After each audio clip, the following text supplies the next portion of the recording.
the great gift could have been to be in a room full of people when Norm did that for those people. Right. Because that would have evaluated, measured, and directed what he's talking about. And for us to sit here and look at it is not a true test of anything, really, other than we all love Norm. And my God, he's certainly prolific, certainly energetic, but we weren't watching stand-up comedy because it was impossible. But there's something there. For sure. The element that I always admired was the connection to the audience. And his asides and his looks and his pauses were interpreted exactly the way he knew they would be interpreted. And that fueled the ridiculous nature of some of the presentation. And without that audience, you don't get the full measure of Norm. It was like the audience was his partner. Everybody was in this together.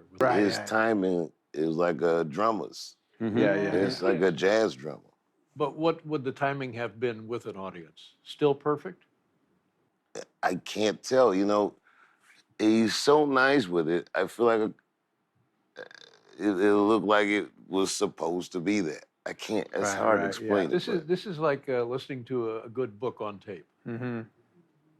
How would those have registered in front of a live audience, do you think? Not one of the suckers' mother's tits would kill. Oh, well, that would have murdered. He went all the way around the barn for that. He went all the way. It's right. That's the right. He went all the way around the barn. He had this great way of making you. He'd plant the seed, walk all over the hill, around the silo, down to the brook. You've forgotten about it, and then he lands that again, and it's joyous. It's just joyous. Do we know if he did any of this material in front of an audience?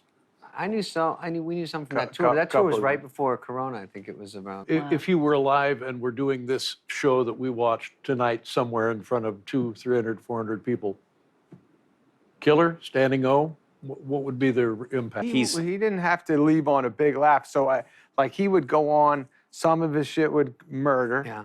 Some of his shit would eat it. Some people would be like get annoyed, upset that he said it, and then like most of us, you go.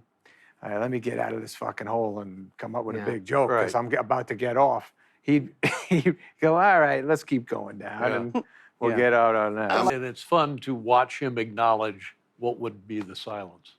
I can see. And enjoy it.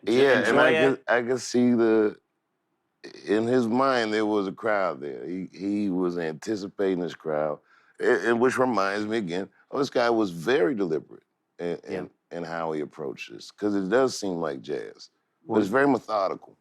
I'm used to say goodbye, nothing new to me. Baby, I'm trying to survive and know that you believe in a world with happy endings. So tired of pretending. There's some stuff that's for sure laugh lines that would work anywhere, and then he pulls you away from it for a while. And then and they're trickier stuff. It's trickier to figure it out, and he would lose some people. It's hard to separate.